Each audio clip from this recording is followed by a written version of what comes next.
Hello, my name is Jennifer Pietenpaul. I'm a Chief Scientific Advisor for Susan G. Komen, and I have the honor of introducing the 2021 Susan G. Komen Brinker Awardee for Scientific Distinction in Basic Science, Dr. Carlos Caldas. Dr. Caldas is a professor of cancer medicine at the University of Cambridge. He's a senior group leader at Cancer Research UK, a founding breast cancer program director at the Cambridge Cancer Center, and an honorary medical oncology consultant at Addenbrooke's Hospital. He's also a fellow of the Academy of Medical Sciences and a fellow of the European Academy of Cancer Sciences. Dr. Caldas is being honored by Komen for his significant contributions to our understanding of breast cancer functional genomics and its biological and clinical implications.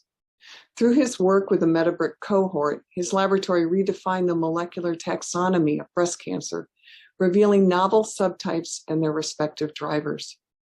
His team showed that the taxonomy determines the clinical outcome of patients, including late relapses. His laboratory has recently pioneered and developed patient-derived tumor explants as a model system for breast cancer, and a preclinical pharmacogenomics platform that mimics the genomic and phenotypic heterogeneity of human tumors.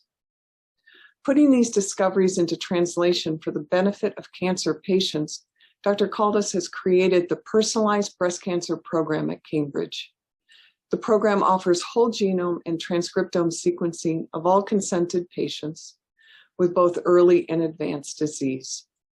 He has also fostered a multidisciplinary program that integrates multi-omics, pathology, and radiology to deliver systems medicine for breast cancer patients.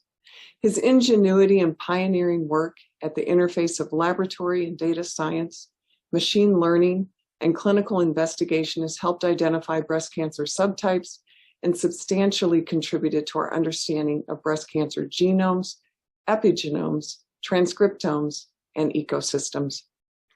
Dr. Caldas's discoveries have and will continue to provide treatment insights and have a lasting impact on breast cancer research and cancer care.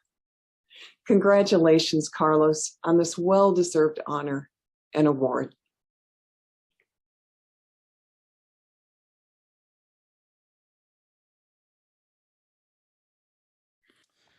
Good afternoon. It is an enormous honor and an enormous pleasure to be presenting this Brinker Award lecture. And in particular, I am very grateful to the Susan Komen for having bestowed on me this award. These are my disclosures. Before I start with my presentation today, I really want to thank the people that are behind the work I'm going to present to you today, which, by the way, is completely unpublished work that I'm presenting for the first time at a major meeting. And this is the work mostly of Stephen John Samet, a very talented clinical fellow in my lab that is now an academic clinical lecturer. And then this is a mugshot of recent members of my lab. And Fang, Oscar, Ali, and Wei also contributed to this story. This work is funded by Cancer Research UK, who has supported my lab for over 20 years, and I'm also the recipient of a European Research Council Advanced Grant. And then I want to thank Mireia, Florian, and Paul, who collaborated with us on machine learning and clinical epidemiology, and then the clinical collaborators from the studies that are underlie this presentation today, TransNeo, PBCP, and Artemis. We increasingly consider tumors as ecosystems where not only malignant cells, but also the tumor microenvironment play a crucial role in determining tumor dormancy, tumor metastasis, therapy response, and therapy resistance. But despite this knowledge, response predictors have not incorporated these features in coming up with better ways to predict response to therapy. And so a few years ago, we designed this study, TransNeo. And TransNeo is really a platform to identify predictors of response and resistance to therapy in breast cancer patients.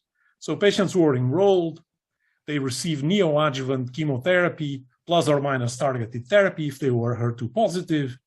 the order of the chemotherapy, the sequence was different for HER2 negative and HER2 positive disease. About 175 patients were recruited. And at the end of neoadjuvant chemotherapy, patients had surgery and response was assessed using the RCB system. And you see here the proportion of patients that had pathCR and RCB 1, 2, and 3, depending on their marker status from HER2 positive tumors on the right to ER positive, HER2 negative tumors in the left, and in the middle, triple negative breast cancers. And then from the core biopsies, we did, besides getting their clinical characteristics, their immunohistochemistry, we did multi-platform profiling, including deep whole exome sequencing at about 150x, shallow whole genome sequencing to do copy number profiling, and RNA sequencing. Moreover, we digitized the H&E slides from the core biopsy, and using a machine learning algorithm that we previously described, we automatically classified cells into tumor cells, stromal cells, and lymphocytes to identify lymphocytic density. And then we identified the processes from this profiling that associated with response, and then created an integrated machine learning model to predict response that we then validated in independent data sets. So let's start with the clinical data. And here are the patients for which we had RCB status from complete response on the left to RCB3 on the right. And you see that tumors that are grade 3 are more likely to have pathCR, but about half of grade 3 tumors don't have pathological complete response. You see that pathCR is more likely for ER-negative tumors, but there are ER-negative tumors that don't have pathological complete response, and HER2 status also more likely to have pathCR, but as we know, not all HER2-positive tumors treated with targeted therapy go on to have pathological complete response. So the clinical pathological variables have some value, but independently, each one of them has very poor predictive value.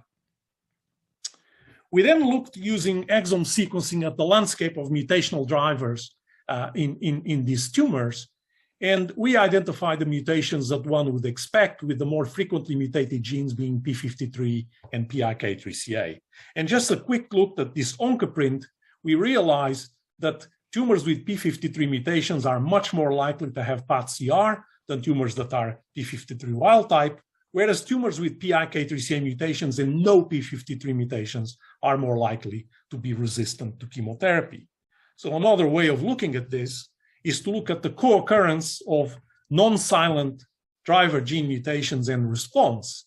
And this is what I have in this schematic here, where the lollipops indicate co-occurrence of, for example, tumors with mutations of PIK3CA and P53 or P53 and KMT2D.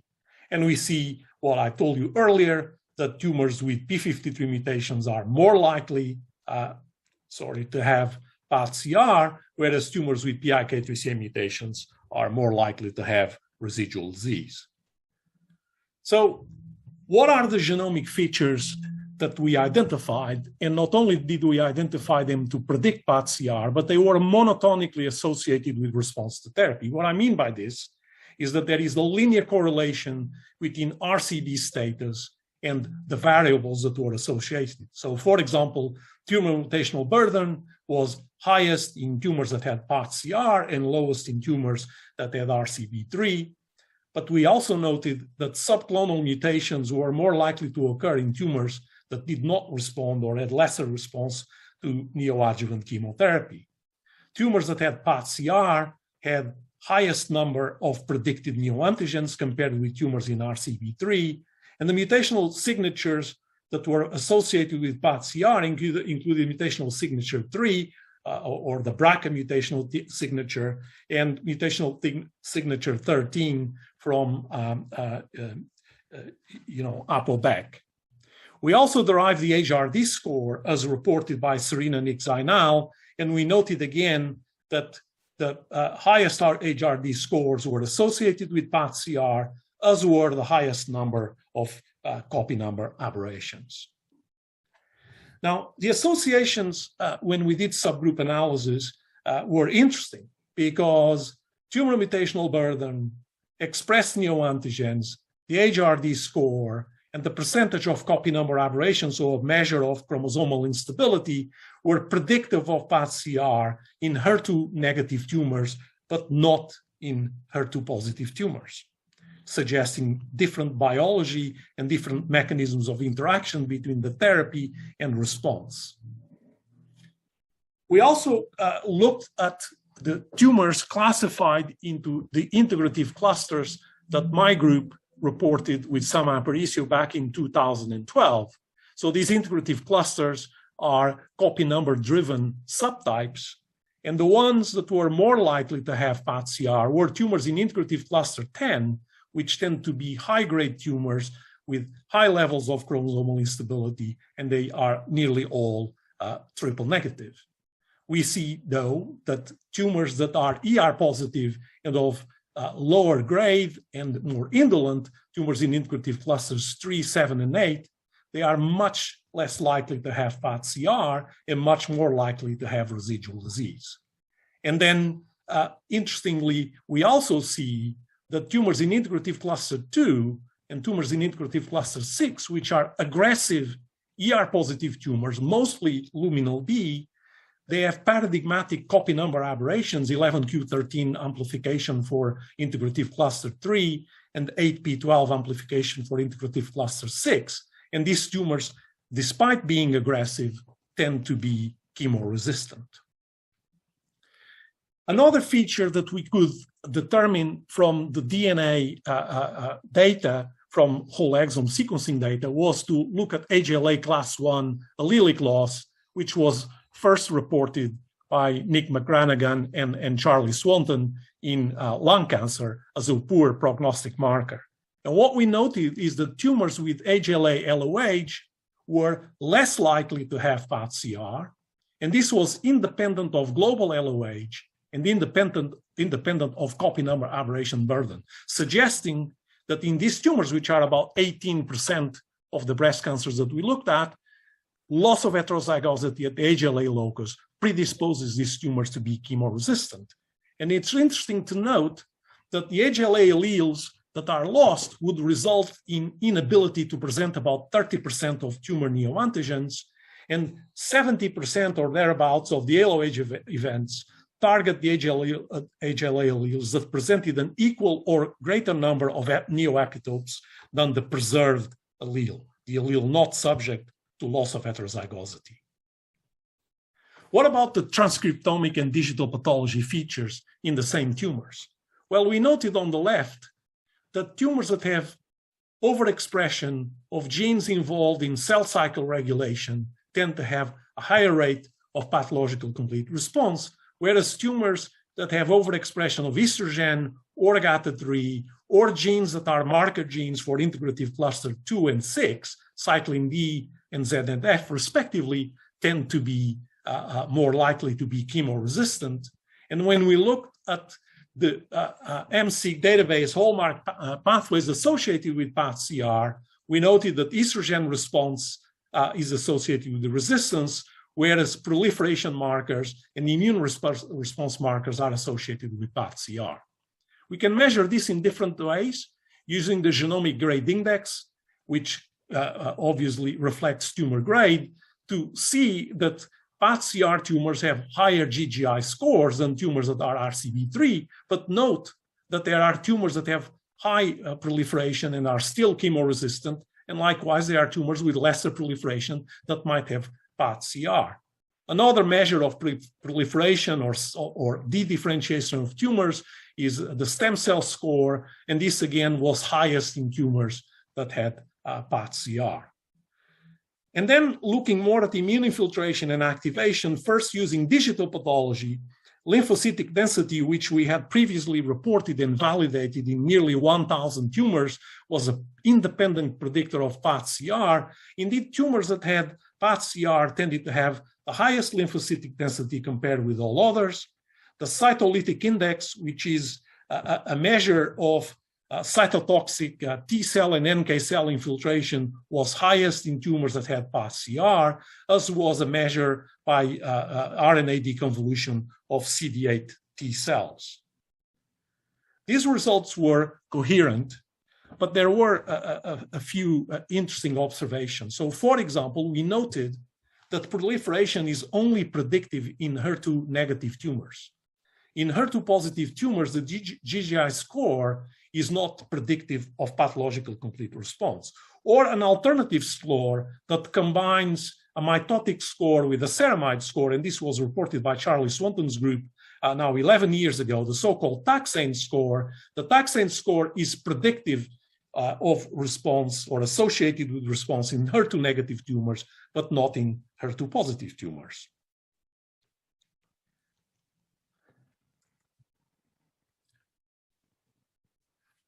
There was also a relationship between the tumor immune microenvironment and response, and this tumor immune microenvironment was deconvoluted using a multiplicity of indices, and the results were all coherent. So using the Danaher immune enrichment score, we noted that tumors that had pathCR tended to have highest infiltration by CD8 T cells, NK cells, B cells, whereas tumors with infiltration with mast cells, particularly if they were ER positive, tended to be chemoresistant. Or using the MCP counter, again, there was some granularity in this, in that infiltration with immune cells could have a subtype-dependent interaction with predicting therapy benefit. For example, B cells appear to be associated with response only in HER2-positive tumors, whereas CD8 T cells, for example, were not associated with predicting response in triple-negative tumors.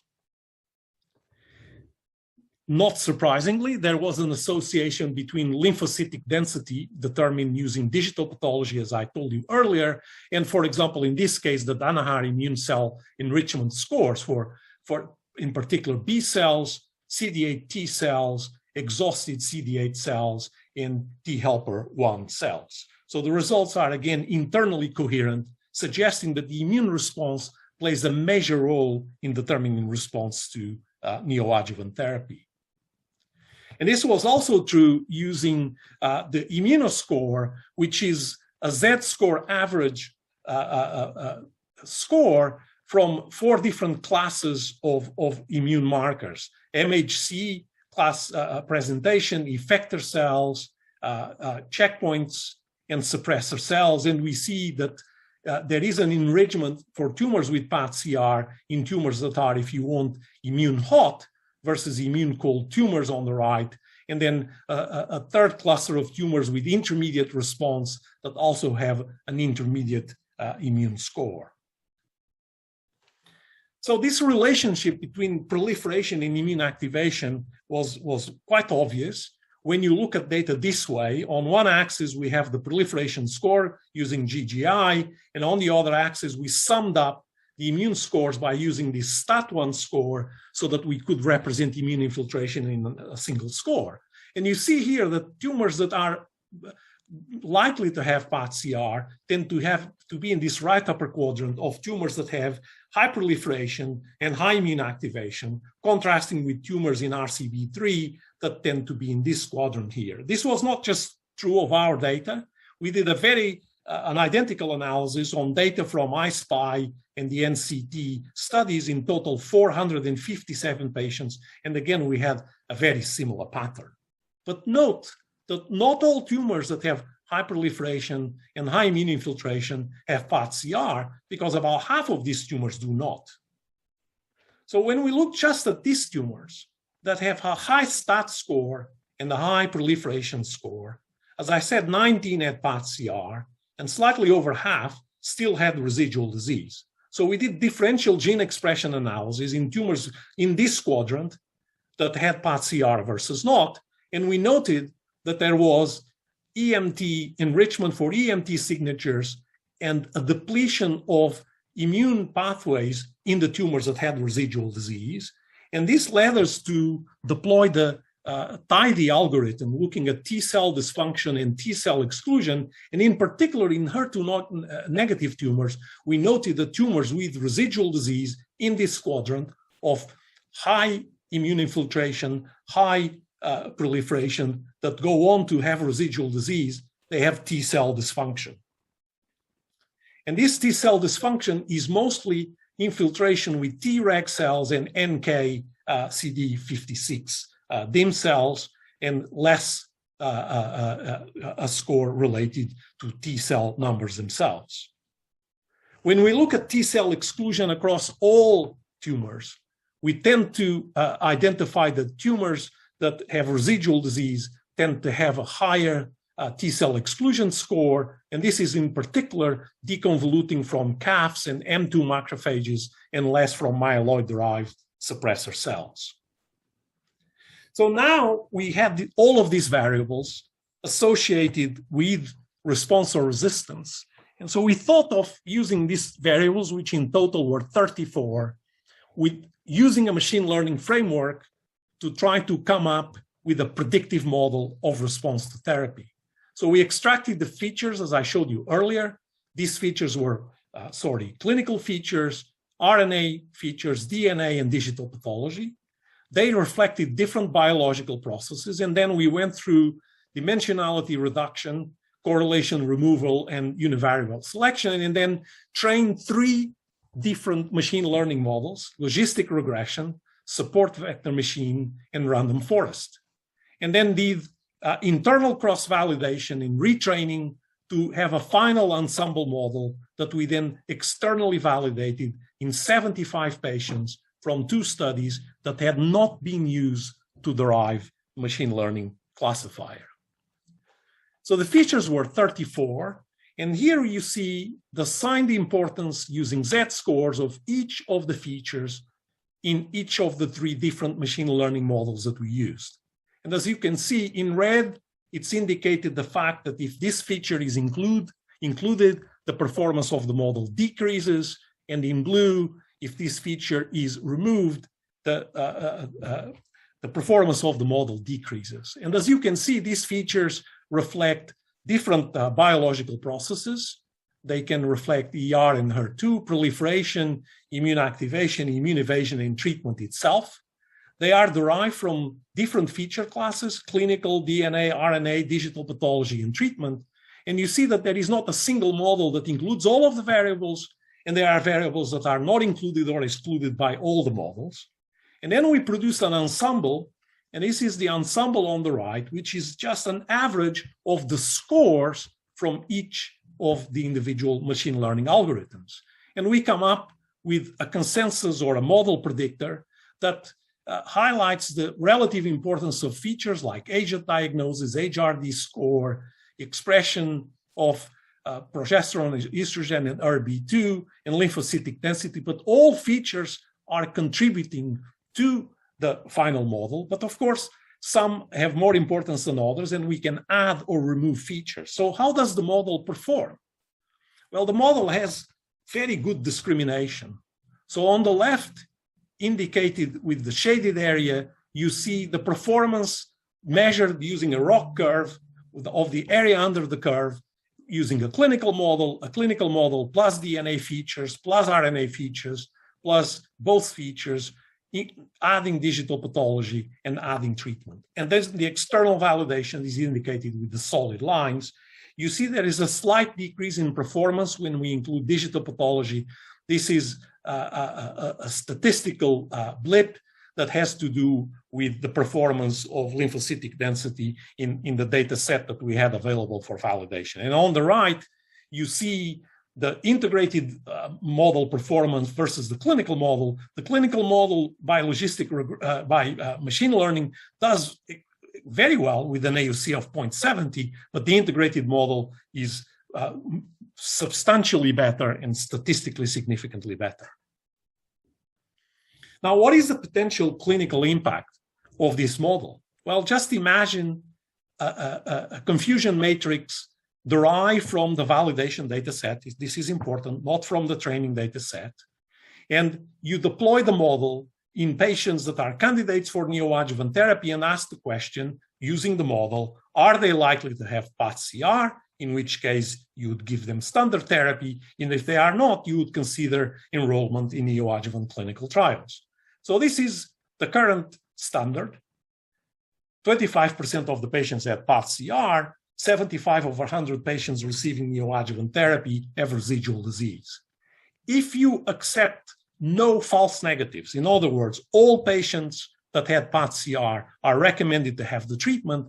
Deploying the clinical machine learning model, you would spare 15 of 75 patients from receiving the classical neoadjuvant therapy, and you enroll them in clinical trials, and that number would more than double with the machine learning algorithm, integrating all modalities of data. If you did the same, accepting that 2 patients likely to have pathCR with conventional therapy would now receive experimental treatment, the number of patients that would avoid receiving classical therapy and would be candidates for innovative therapies would be 52 of the 75 patients that would have residual disease. Interestingly and importantly, the machine learning predictor scores in an ordinal way associated with RCB. And this is true in both the training and validation data sets. And this is the integrated model on the right. And you see the performance of the continuous score is really excellent, allowing eventual individualization of management decisions based on this machine learning predictor. So in summary, we have taken advantage of neoadjuvant therapy setting to acquire clinical data and multi-platform profiling of tumors, evaluated the response at the time of surgery, and then in 2 steps, we developed a framework to predict response to neoadjuvant therapies. In 1 step, we identified the individual features that associate with response, 34 features, as I told you. These are clinical, DNA, RNA, and digital pathology, and they reflect cell autonomous compartment features, immune activation, and immune evasion. And then in a 2nd step, we integrated the features identified in step 1 using this machine learning model. And then this machine learning model was validated in an independent data set. And I note that you can predict therapy with higher areas under the curve of the ROC curve as you include more features, but you can also still predict, although with lesser precision, if you have lesser features. So the conclusions from these are that response to treatment is modulated by the pretreated tumor ecosystem. Residual disease is monotonically associated with point mutations in copy number aberration landscapes, tumor proliferation, immune infiltration, and T-cell dysfunction and exclusion. The response is determined by the totality of the baseline tumor ecosystem captured through data integration and machine learning. And machine learning models can integrate both fewer or more features, and they are a framework by which you can bring in new features, for example, levels of circulating tumor DNA, diversity of T-cell and B-cell receptor, more sophisticated spatial architecture information, for example, from imaging mass cytometry or from in situ RNA hybridization. Data integration and machine learning models for response prediction could be used to generate similar predictors for other cancers. This is not exclusive of breast cancer. And then on the more biological side, for reasons that we still do not understand, in HER2-positive tumors, response appears to be independent of proliferation, and that is not true in HER2-negative tumors. Clonal diversity and subclonal mutations are associated with residual disease, and one can intuit why that is. The more subclones a tumor has, the more it can then select for clones that are resistant to therapy. Both innate and adaptive immunity are already engaged in tumors that go on to have pathCR. And this leads us to hypothesize that the presence of this engaged immune infiltrate in the tumor microenvironment maybe mediates the cytotoxic therapy-induced immunogenic cell death. And it is striking the similarity of features predicting response to cytotoxic therapy and immune checkpoint inhibitors, raising the intriguing possibility that similar mechanisms of tumor cell kill are engaged, with profound implications to predicting which patients will benefit or not benefit from immune checkpoint inhibitors and other forms of immunotherapy. And I would finish there and thank you for your attention. And again, thank the Susan Komen Foundation for awarding me this enormous honor that is the Brinker Award. Thank you.